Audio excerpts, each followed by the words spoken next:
Assalamualaikum warahmatullahi wabarakatuh. Sagung para pepundhen, para pamidhanget ingkang winengku ing karahayun, sumangga kula panjenengan sami angleluри budaya Jawi ingkang sampun sinanggit dening para pepundhen, para pujangga Jawi, para luhur kita kanthi hanetepi awujud era-erahan tembang macapat ingkang kahiket 11 tembang. Watak lan panganggone tembang macapat kang urut-urutanipun dipun dasari ing lelakone manungsa urip inggih awit saking jabang bayi ngantos dumugi ing pati utawi dumugi ing palastra.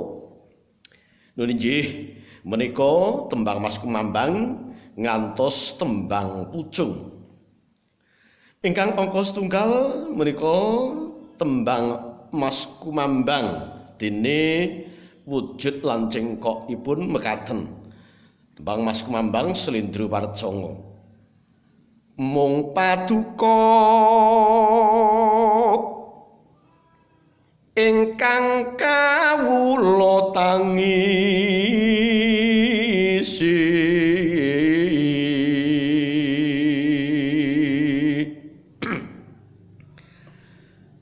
reribet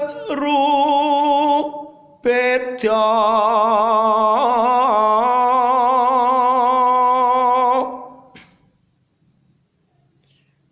piyala samyasu mingkir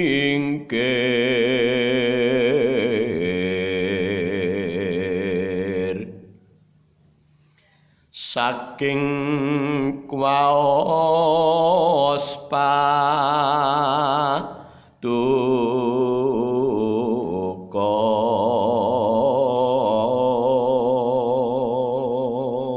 teges lan maknanipun mekanten tembang kala wau mung paduka ingkang kawula tangisi tegesipun paduka wonten ing mriki ateges Gusti ingkang maha kawaos ingkang kula tangisi ingkang kula sambati reribet rubeda tegesipun gegering jagat ingkang awujud virus corona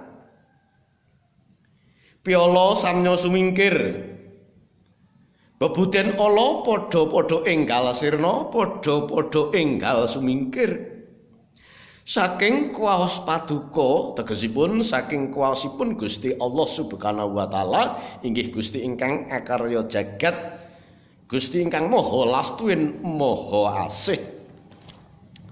Dene tembang ingkang angka kalih nun inggih tembang mijil menika kala wau Mas Kumambang tegese bayi ingkang tesih kumambang wonten ing kandhutan ibunipun sesampunipun kandhutanipun menika mijil utawi miyos. Tembangipun mekaten mijil Slendra Parecanga. Pomo kaki padha dipun eleng ing pitutur ingong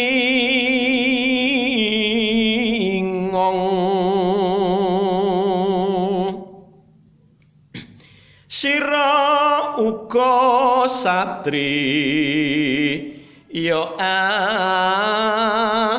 arane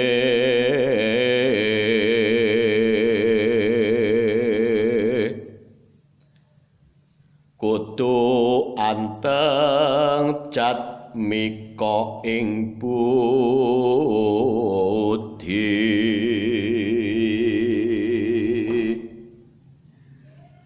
roh sarta wasis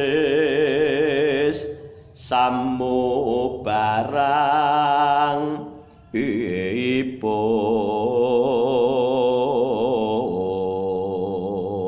makna lan tegesipun kados mekaten pomo kaki padha dipun eling bocah-bocah kowe padha elinga lan padha waspada ing pitutur ingong ing pitutur kang becik sira uga satriya arane kowe bocah-bocah nom-noman utawa pemuda lan pemudi kudu anteng jatmika ing budi kudu bisa ngluhurake, kudu bisa nglungguhi bebudenmu.